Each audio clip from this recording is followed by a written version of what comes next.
Hello and welcome to The Assay. Today I'm here with Robert Johnston, Senior Director of Research at the Centre on Global Energy Policy. And we're here in Toronto at PDAC. So Robert, thanks for joining us. Thanks for having me. And so maybe we could start just looking at talk a little bit about your role. Sure. So I lead the research team at the Centre on Global Energy Policy at Columbia University in New York. We're part of the School of International and Public Affairs. So our focus is really on the intersection geopolitics, technology, markets, energy security, but from a global perspective. And of course, these days you can't talk about energy security without including critical minerals in particular, which is why I'm here at PDAC, from Canada originally, but have been working in the U.S. In consulting and think tanks for a long time. Okay, great. And so, geopolitics are really the news of the day with the recent tariffs that went into place in the U.S., globally, but from the U.S. So maybe you could talk a little bit about, some of the impacts or repercussions that you see kind of arising out of this. Yeah, I think there's a few different considerations. My current focus is on the U.S. Canada tariff, which runs somewhat counter to the spirit of our U.S. Canada-Mexico Free Trade Agreement, of course. But I would say one layer of that is economic and sectoral. Yeah. So I think the Trump administration wants to support a more U.S.-friendly USMCA agreement at sort of the structural level. But there's also particular sectors they're focused on, digital services, agriculture, softwood lumber, things like that. So that's one level. The next level is more economy-wide, and that really has to do with U.S. reindustrialization, which is not just tariffs for the short-term renegotiation, but a longer-term industrial strategy, including for things that I know you and your readers care about, which is steel, aluminum, heavy manufacturing, which if you're going to have tariffs in place for a long time, that could help shift plant and equipment back to the U.S. Then the third aspect, and the final one I'll mention, is the geopolitical side, which is what Canadians sometimes think about when they hear a 51st state. What would that actually mean? And that may be a topic for another day, but that's certainly part of the concerns at the moment as well. Yeah, absolutely. Yeah. So looking at kind of the critical mineral side of things, so you've worked extensively within this realm. So could you talk a little bit about some of the recent trends that you've seen coming out of this discourse? Well, the number one trend I would point to at the moment, probably besides these trade concerns, is what I call the big pivot. And I think the big pivot is really a switch from critical minerals growth being linked to energy transition and decarbonization and electrification.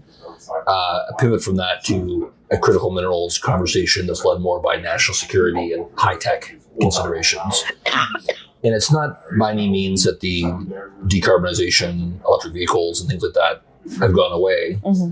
But I think there's sort of been a throttling down in that area and a throttling up of critical minerals investment and demand side analysis linked to things like national security and semiconductors and high tech, in addition to the previous focus on green energy, which is still around, but at least in the U.S. has lost a lot of momentum. Yeah, absolutely, especially with kind of the change in administration there. Right. Yeah. Do you see actually that change in administration potentially slowing down the energy transition, or I do, kind yes, of the focus absolutely. on it? Look, it doesn't mean slow down and stop are not the same, right? That I think it's been an uneven and intermittent transition already.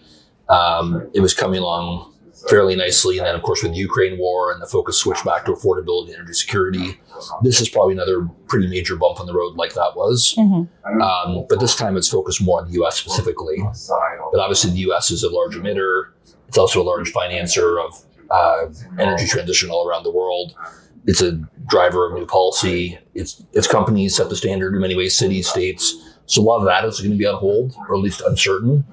But that doesn't mean China, Europe, and other parts of the world, Canada, won't be moving forward. But it would be unrealistic to suggest that their actions won't be impacted by the slowdown in the U.S. as well. Okay, yeah, absolutely.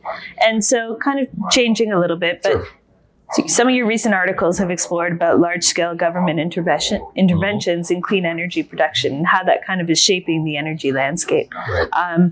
Can you talk a few points about kind of where this trend is going? Yeah, I think, industrial policy used to be something that if you went to grad school in the U.S. like I did, it was something that you studied in Japan or Germany and then later in China. Now it's sort of a big thing in the US as well, and Canada. So governments are interventioning what they call strategic sectors. And what constitutes a strategic sector can vary from one administration to the next. So as I mentioned, for Biden, it was very much about the green economy and decarbonization, electrification. I think with Trump, strategic sectors for him really means things linked to national security, to reindustrialization, to high tech. But either way, the policy tools are the same. You have carrots and sticks. The stick is really tariffs, right, which is to sort of pressure your allies to shift their manufacturing investments to the U.S. And then the carrot is more the incentive, like the Inflation Reduction Act, tax credits, subsidies, grants. Trump was talking about the sovereign wealth fund, for example, which could also play a big role potentially in incentivizing investment as well. But one way or another, regardless of the focus on which strategic sector you're targeting, the policy tools look pretty similar. Yeah, absolutely. I mean, we haven't heard really anything about the IRA in quite a while. Is this kind of a thing of the past now? No, I think the challenge to the Trump administration is a couple things. One, I think their preference would be to scale it back, partially for policy reasons, because they don't necessarily support the same scope and breadth and speed of transition that Biden did, but also because they want the revenue for other things. I think they're constrained by sort of how the U.S. system allocates, taxpayer dollars through Congress primarily, and once those dollars are allocated, it's kind of hard to claw them back. But also there's the political reality, which is that a lot of the Inflation Reduction Act spending has gone to Republican states. So naturally, if you went to support wind power in Oklahoma, and the governor of Oklahoma is Republican, and the two senators are Republican, they're saying, well, let's think about this before we just rip away the spending. When all is said and done, I think significant elements of the IRA will remain in place, but overall, certain sectors like offshore wind and electric vehicles, maybe some EV charging, are probably going to be cut back, whereas other sectors like carbon management, geothermal, nuclear, critical minerals will probably still get some support. Yeah, absolutely. And so how do you see kind of the discourse around the critical minerals, the energy transition kind of evolving in the coming years? Well, I think right now I'm sort of most concerned about the trade issues, because I think the trade issues underpin the case for critical minerals investment. Because if you have an open kind of globalizing economy and you're developing, say, a lithium mine or a tungsten mine, you feel good knowing that it's a global market and you can sell to anybody, and that customer can then sell it downstream to somebody else. But you start putting barriers along the value chain, it creates a lot more uncertainty, difficulty accessing capital. So I think trade is certainly the big story. And of course, trade is very closely linked to geopolitics. And as you may know, I'm sure you know, the big theme on the geopolitical side has been kind of China's dominance of the critical minerals industry, especially in the sort of midstream and downstream manufacturing side. Yeah. And then through their overseas investments, a lot of the mining as well. The question really is that something the Trump administration is going to push back against, as Biden was doing, or are they going to push back on China in other areas like steel and aluminum, or things like artificial intelligence, semiconductors, but not so much on solar or batteries or electrolyzers in that space. And what the Trump administration might choose to do instead is say, that's kind of a Chinese thing, the solar and the batteries. Let them do it. If the Europeans or Latin Americans want to buy that, that's fine. We in the U.S. are about drill, baby, drill, energy dominance, which mostly means oil and gas production. And more aligned with how the Saudis view the world, or even the Russians, as we've seen with Trump in the last week or so, that oil demand is not going away, and Russia should be a big part of it. And when it comes to economic security, geopolitical security, and affordability for consumers, that's the shorter path for the U.S. in their mind. So that's a huge question. It's very different than the U.S. and the EU trying to create their own version of what the Chinese have already built. Absolutely. Looking at kind of energy sources, do you have an opinion on kind of the role of nuclear, especially as, data centers and stuff are really pulling more demand for energy? I do. Yeah, I think generally nuclear will do well in places that don't have low-cost natural gas and that have sort of both on the consumer side and on the utility and generator side, big balance sheets and capital to put in nuclear projects. So that a great example would be Microsoft working with a U.S. utility to repower a nuclear power plant or to build a greenfield one or support a new technology.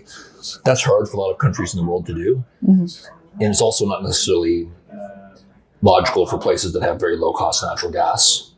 Now, the question is, will that low-cost natural gas come to the grid as is, or will it be so-called abated gas with some kind of carbon capture or methane abatement or renewable natural gas or something along those lines, hydrogen blending? So yes, I think we're in a great cycle for nuclear, but it's like all sources of energy, it's going to be very geography and region specific. Yeah, absolutely. And so just to kind of start to wrap things up, we are here in Toronto at PDAC. Any kind of most interesting conversations or themes that you've seen coming out of this week? Yeah, I continue to be very interested in a couple things. One is financing, right? That when you look past all the current volatility in the markets with the tariffs and everything else, what are the ways to unlock exploration and unlock innovation in the sector? I think this is a great event for understanding that. And the traditional models in Canada, it's been about sort of juniors and flow through shares. You have the larger players, you have the downstream customers, but I'm quite interested in how those different groups can kind of work together, and then what role government can play in kind of coordinating and adding its own capital into that stack as well to kind of get things going faster. Because you hear a lot about faster and better as a key theme. So I'm quite interested in that. And then a little bit more specifically, I think the concept of regenerative mining and redeveloping brownfield sites and extracting value from tailings, I think that's also a really interesting theme as well, especially in a more capital constrained world where we're in a hurry. Sometimes those projects can be brought along a lot faster with shorter permitting time as well. So there's lots of that conversation taking place here as well, it seems. Sounds great. Well, that's all the questions I had for you today, Robert. So thanks a lot for joining us here today. Thank you. Happy to do it.